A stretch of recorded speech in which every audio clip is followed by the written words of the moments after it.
Good morning, all the students of government college Rajgarh Alwar. विद्यार्थियों, इस video class में मैं आप सभी का स्वागत करता हूं। ये वीडियो क्लास बीकॉम भाग प्रथम वर्ष के विद्यार्थियों के लिए है और इस वीडियो क्लास में आज विद्यार्थियों मैं आपके लिए व्यावसायिक संनियम के अंतर्गत जो हम कल पढ़ रहे थे पार्टनरशिप, तो कल तो हमने देखा था पार्टनरशिप का अर्थ क्या है और पार्टनरशिप की क्या विशेषताएं हैं, प्रकृति है, क्या कैरेक्टरिस्टिक्स हैं, और साथ ही साथ हमने ये भी जाना था कि पार्टनरशिप में और कंपनी में क्या अंतर होता है। आज अपन एक कोटेशन से स्टार्ट कर रहे हैं जो कि एग्जाम में कई बार पूछा जाता है, और कोटेशन ये है कि केवल मात्र लाभों में हिस्सा बांटना साझेदारी का अकाट्य प्रमाण नहीं हो सकता। यह तो केवल ऊपरी या प्रत्यक्ष प्रमाण है, अंतिम प्रमाण नहीं है। अंतिम प्रमाण तो उनके बीच पारस्परिक एजेंसी को ही माना जाता है। मतलब sharing of profit it is not a conclusive evidence. Yes, it is a prima facie evidence, it is a partnership, but it is not a conclusive evidence. मतलब क्या है कि लाभों में हिस्सा प्राप्त करना साझेदारी का अकाट्य प्रमाण नहीं है। हाँ, प्रथम दृष्टया ये लगता है कि अगर कोई व्यक्ति साझेदारी के लाभों में हिस्सा प्राप्त कर रहा है तो वो साझेदार होगा, लेकिन अंतिम रूप से ये नहीं कहा जा सकता। यह तो केवल ऊपरी या प्रत्यक्ष प्रमाण है, अंतिम प्रमाण नहीं है। अंतिम प्रमाण तो उनके मध्य जो पारस्परिक एजेंसी है, जो म्यूचुअल एजेंसी है, उसको देखकर ही माना जाएगा कि उनके मध्य पार्टनरशिप है या नहीं है, साझेदारी है या नहीं है। धारा 6 जो है पार्टनरशिप एक्ट की, वो उन परिस्थितियों का उल्लेख करती है जिसमें किसी समूह के सदस्यों में पारस्परिक एजेंसी नहीं पाई जाती है। मतलब जो पार्टनरशिप एक्ट की धारा 6 है, सेक्शन 6, वो ये बताती है किसी दो व्यक्तियों या दो से अधिक व्यक्तियों के समूह के मध्य पारस्परिक एजेंसी पाई जाती है या नहीं पाई जाती है। यदि पारस्परिक एजेंसी पाई जाती है तो वह साझेदारी है, और पारस्परिक एजेंसी नहीं पाई जाती तो वह साझेदारी नहीं कहलाएगी। अब कुछ परिस्थितियां हैं, जिसमें पहली परिस्थिति है संपत्ति के संयुक्त स्वामी जो लाभों का बंटवारा करते हैं, joint holders of property sharing profits. मतलब किसी प्रॉपर्टी के ज्वाइंट होल्डर्स हैं, किसी प्रॉपर्टी के संयुक्त स्वामी हैं, वो स्वामी लाभों का यदि बंटवारा करते हैं आपस में तो उनको साझेदार नहीं माना जा सकता। जब किसी संपत्ति के संयुक्त स्वामी या सह स्वामी उस संपत्ति से प्राप्त होने वाले लाभों को आपस में बांटते हैं तो उन्हें फर्म का साझेदार नहीं माना जा सकता। जैसे उदाहरण के तौर पर क्या हुआ, एक बार दो व्यक्तियों ने मिलकर चाय की दुकान खोली। उन्होंने कुछ बर्तन, क्रॉकरी और चाय बनाने का सामान खरीदा, और ये सब खरीदने के बाद दोनों ने उस चाय की दुकान को एक किसी अन्य व्यक्ति को ठेके पर, किराए पर दे दिया, और जो किराया उस दुकान से उनको मिलता था उस किराए को वो आपस में बांटने लगे। तो न्यायालय ने कहा कि ये संपत्ति के सह स्वामी हैं, ये साझेदार नहीं कह सकता, ये खुद बिजनेस नहीं कर रहे, इन्होंने तो बिजनेस किसी और को दे दिया, और जो किराए से प्राप्त आय है ये उसका आपस में बंटवारा कर रहे हैं, तो ये साझेदार नहीं हो सकते। तो यहाँ पर ये दोनों व्यक्ति आय को बंटवारा कर रहे हैं, लेकिन ये सह स्वामी के रूप में बंटवारा कर रहे हैं, ये साझेदार नहीं हो सकते। दूसरा, यदि सह स्वामी कोई व्यवसाय प्रारंभ कर देते हैं और उससे प्राप्त लाभों को बांटने का ठहराव करते हैं तो उन्हें साझेदारी कहा जा सकता है।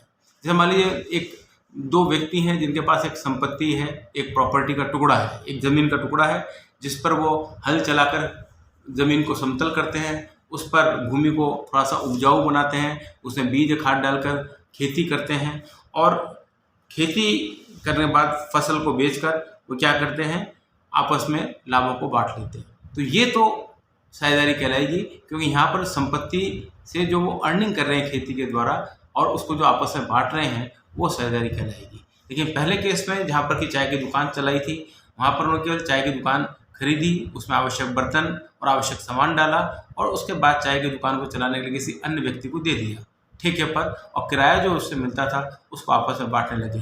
तो प्रथम केस में तो चाय की दुकान वाले केस में तो हम कहेंगे उनके मध्य साझेदारी नहीं है, लेकिन दूसरे केस में साझेदारी मानी जाएगी। तो संपत्ति के यदि स्वामी जो लाभों का बंटवारा करते हैं, जरूरी नहीं कि वो साझेदार होंगे। दूसरा है अन्य व्यक्तियों द्वारा लाभों में बंटवारा प्राप्त करना। अब कुछ अन्य प्रकार के व्यक्ति भी होते हैं जो लाभों में बंटवारा कर सकते हैं। संयुक्त स्वामियों के अलावा भी अन्य व्यक्ति हो सकते हैं जो कि लाभों में बंटवारा प्राप्त कर सकते हैं।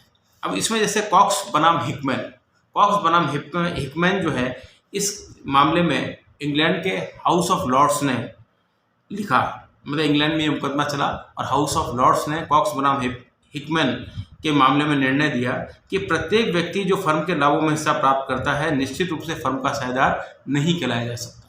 मतलब प्रत्येक व्यक्ति जो फर्म के लाभों में हिस्सा प्राप्त कर रहा है वो साझेदार नहीं कहा जा सकता।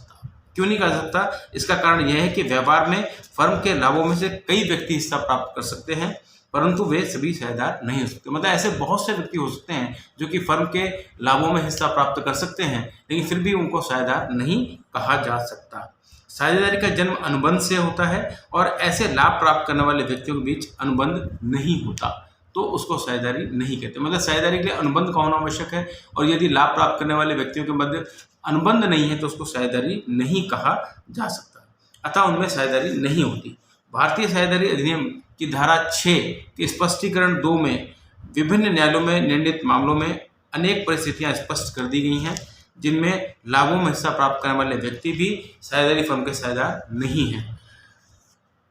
हम उनका यहाँ नीचे उल्लेख कर रहे हैं। अब मैं आपको बताता हूँ उल्लेख करके कि कौन कौन सी परिस्थितियां हैं धारा 6 की स्पष्टीकरण 2 में जिसके तहत कि व्यक्ति जो हैं वो फर्म के लाभों में हिस्सा तो प्राप्त कर रहे हैं लेकिन फिर भी उनको फर्म का साझेदार नहीं कहा जा सकता। ऐसी 5-6 परिस्थितियां हैं जिनका हम नीचे उल्लेख करेंगे। पहला है एक ऋणदाता द्वारा लाभों में से हिस्सा प्राप्त करना। यदि मान लीजिए क्रेडिटर है, ऋणदाता है जो कि किसी को ऋण देने का काम करता है और ऋण के बदले यदि लाभ प्राप्त करने का अनुबंध कर लेता है तो वो फर्म का साझेदार नहीं कहलाएगा। जब कोई व्यक्ति फर्म को ऋण इस शर्त पर देता है कि ब्याज के अतिरिक्त, ब्याज के स्थान पर ब्याज के अतिरिक्त या ब्याज के साथ ब्याज के लाभों में भी हिस्सा प्राप्त करेगा तो ऐसा व्यक्ति फर्म का साझेदार नहीं कहलाता। आमतौर पर ऋणदाता फर्म को जो ब्याज देता है वो फर्म को जो ऋण देता है उस पर क्या वसूल करता है? ब्याज वसूल करता है। यदि मान लीजिए वो ब्याज के साथ साथ लाभ में भी हिस्सा प्राप्त करता है या ब्याज के स्थान पर लाभों में हिस्सा प्राप्त करता है तो एक ऋणदाता द्वारा फर्म को दिए गए ऋण की एवज में अगर वो ब्याज प्राप्त कर रहा है या लाभों में हिस्सा प्राप्त कर रहा है तो उसको ऋणदाता ही माना जाएगा, फर्म का साझेदार नहीं माना जा सकता। जैसे एक मामले में क्या हुआ, एक बैंक ने बड़ले नाम के ठेकेदार को ठेका पूरा करने के लिए ऋण दिया। बैंक ने क्या किया, बड़ले नाम का एक ठेकेदार था उसको ठेका पूरा करने के लिए ऋण दिया। ठेकेदार ने अपनी सारी जो संपत्ति थी और प्लांट मशीनरी बंधक लिख दी बैंक के नाम और बैंक ने 10% ब्याज तथा 20% लाभ पर ऋण देना स्वीकार किया। बैंक ने क्या किया, सारी संपत्ति उसकी बंधक रख ली और 10% ब्याज प्लस 20% लाभ में हिस्सा प्राप्त करने की शर्त रखी।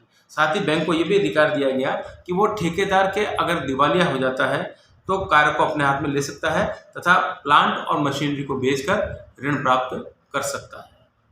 न्यायालय ने निर्णय दिया कि दोनों के मध्य कोई साझेदारी नहीं थी, तो ये कोई साझेदारी नहीं थी। अब यहाँ पर बैंक ने क्या किया था, बड़ले नाम के ठेकेदार को कुछ ऋण दिया और ऋण देने के बदले में उससे क्या शर्त की कि हम ब्याज के रूप में 10% लेंगे और लाभों में 20% हिस्सा लेंगे और बदले में ठेकेदार ने अपनी सारी प्लांट मशीनरी संपत्ति बैंक के पास गिरवी रख दी और बैंक ने उसको गिरवी रख लिया। बाद में ये भी बैंक को अधिकार मिल गया कि यदि ठेकेदार ठेका पूरा नहीं कर पाता और किसी कारण से दिवालिया हो जाता है तो बैंक चाहे तो सारी प्रॉपर्टी संपत्ति वगैरह को बेचकर, प्लांट मशीनरी को बेचकर अपना पैसा वसूल कर सकती है। इसके बावजूद कोर्ट ने माना कि ये दोनों के मध्य साझेदारी नहीं है, ये ऋणदाता है और बैंक ऋणदाता है और दूसरा व्यक्ति ऋणी माना जाएगा, दोनों के मध्य कोई साझेदारी नहीं है।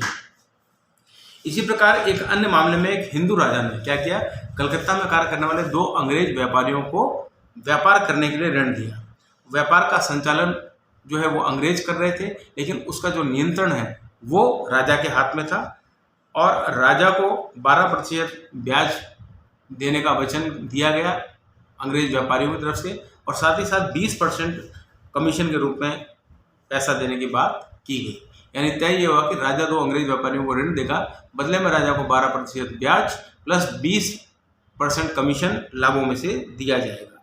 बाद में फर्म की सारी संपत्ति भी राजा के नाम बंधक लिख दी गई और राजा ने कमीशन प्राप्त करने का अधिकार छोड़ दिया। निर्णय दिया गया कि राजा और 2 व्यापारियों के बीच कोई साझेदारी संबंध नहीं था क्योंकि किसी ऋणदाता द्वारा लाभों में हिस्सा प्राप्त करने मात्र से ही वह साझेदार नहीं बन जाता। तो पहली कंडीशन ये है कि अगर कोई ऋणदाता लाभों में हिस्सा प्राप्त करता है तो वो साझेदार नहीं कहलाएगा। दूसरी कंडीशन है कर्मचारी अथवा एजेंट द्वारा लाभों में हिस्सा प्राप्त करना। यदि फर्म के साथ हुए अनुबंध के अनुसार कोई कर्मचारी अथवा एजेंट उसके सामान्य प्रतिशत सामान्य जो उसको पारिश्रमिक मिल रहा है उसके साथ साथ अतिरिक्त लाभों में कुछ हिस्सा प्राप्त करता है तो उसको साझेदार नहीं माना जाएगा। मतलब क्या हुआ कि यदि मान ली काम करने वाला कोई कर्मचारी है, आपका कोई व्यक्ति है, एजेंट के रूप में काम करता है, आपके साथ कोई कर्मचारी के रूप में काम करता है और वो उसको जो सामान्य पारिश्रमिक प्राप्त होता है, जो रेम्युनरेशन प्राप्त होता है, उस रेम्युनरेशन के अतिरिक्त यदि लाभों में हिस्सा भी प्राप्त करता है तो वो फर्म का साझेदार नहीं माना जा सकता। जैसे इस संबंध में कलकत्ता उच्च न्यायालय का एक मामला है।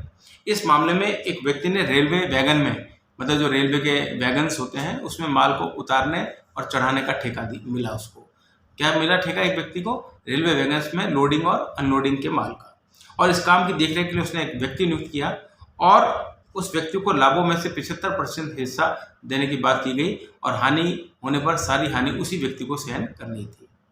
न्यायालय ने निर्णय दिया कि यह कर्मचारी का ठेकेदार है, ठेकेदार का एक एजेंट मात्र है, न कि साझेदार। मतलब क्या हुआ कि रेलवे से कॉन्ट्रैक्ट ले लिया और कॉन्ट्रैक्ट लेने के बाद एक कर्मचारी अपॉइंट कर दिया और कर्मचारी को माल चढ़ाने उतारने का जो ठेका मिला था उसके लिए जिम्मेदार बना दिया, इस शर्त के साथ कि जो भी लाभ होगा उसके लाभ का 75% आप रख लेना, 25% हम रखेंगे और जो भी हानि होगी वो हानि सारी आपको वहन करनी पड़ेगी। तो न्यायालय ने यह निर्णय दिया कि ये आपस में साझेदारी नहीं है, ये तो ठेकेदार ने एक एजेंट अपॉइंट किया है और साझेदारी इसको कतई नहीं कहा जा सकता। तो दो कंडीशन हो गई, ऋणदाता द्वारा लाभों में हिस्सा प्राप्त करना और दूसरा कर्मचारी द्वारा लाभों में हिस्सा प्राप्त करना या एजेंट द्वारा हिस्सा लाभ प्राप्त करना। तीसरा है मृतक साझेदार के विधवा अथवा उसके बच्चे द्वारा लाभों में हिस्सा प्राप्त करना। यदि मान लीजिए कोई फर्म के साझेदार है 3 और 3 साझेदारों में से कोई 2 साझेदार जिंदा है और एक साझेदार की मृत्यु हो जाती है और उस साझेदार की मृत्यु होने के उपरांत भी यदि बचे हुए साझेदार, शेष साझेदार यदि व्यवसाय को चालू हालत में रखते हैं और चालू रखते हैं तो ऐसी स्थिति में यदि मृतक साझेदार की विधवा या मृतक साझेदार की पत्नी अगर व्यवसाय में जो उसके पति ने पैसा लगाया था उसको नहीं निकालती है और ये शर्त रखती है कि मैं पैसा नहीं निकालूंगी और बदले में आप मुझे साझेदारी व्यवसाय में जो भी फायदा होगा उस फायदे में से लाभों में हिस्सा देते रहना, तो यहाँ वो लाभों में हिस्सा प्राप्त कर रही है मृतक साझेदार की पत्नी या विधवा, लेकिन लाभों में हिस्सा प्राप्त करने के उपरांत भी उसको साझेदार नहीं माना जाएगा। चौथा है ख्याति के विक्रेता द्वारा लाभों में हिस्सा प्राप्त करना। यदि मान लीजिए कोई व्यक्ति अपने कारोबार को ख्याति सहित किसी अन्य फर्म को बेच देता है, मतलब कोई व्यक्ति अपने कारोबार को ख्याति सहित किसी अन्य व्यक्ति को बेच देता है तो इसके प्रतिफल में लाभों में हिस्सा प्राप्त होता है यदि उसे, तो उसे भी साझेदार नहीं माना जा सकता। एक बार एक केस हुआ, एक डॉक्टर ने अपना क्लिनिक किसी दूसरे व्यक्ति को बेच दिया। दूसरे व्यक्ति ने ये शर्त रखी कि मैं आपका क्लिनिक खरीद रहा हूँ लेकिन आपकी ख्याति भी खरीद रहा हूँ, गुडविल भी खरीद रहा हूँ और गुडविल के बदले आपको पैसा दे रहा हूँ, लेकिन आपको क्या करना पड़ेगा, प्रतिदिन मेरे क्लिनिक में आना पड़ेगा और आपके जो भी पेशेंट्स आएंगे उन पेशेंट्स को मुझसे मिलवाना होगा और बदले में मैं आपको गुडविल का पैसा दे रहा हूँ और आपको गुडविल का पैसा देता रहूँगा। तो यहाँ पर दोनों के मध्य साझेदारी नहीं मानी जाएगी। हालांकि गुडविल का पैसा दिया जा रहा है, सब कुछ है, लेकिन फिर भी दोनों के मध्य साझेदारी नहीं कहलाई जाएगी। नेक्स्ट है संयुक्त हिंदू परिवार की दिशा में। अब संयुक्त हिंदू परिवार या ज्वाइंट हिंदू फैमिली क्या होती है?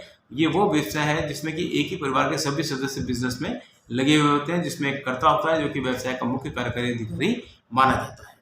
अब संयुक्त हिंदू परिवार के सदस्य यदि किसी कारोबार के लाभ को आपस में बंटवारा करते हैं तो उनको साझेदारी नहीं कहा जाता। ये कानून में दिया गया है कि संयुक्त हिंदू परिवार जो है वो आपका साझेदारी व्यवसाय से भिन्न होता है और उस परिवार के यदि सदस्य आपस में साझेदारी के लाभ आपस में यदि बिजनेस के लाभों को आपस में बांटते हैं तो उनको साझेदार नहीं कहा जा सकता।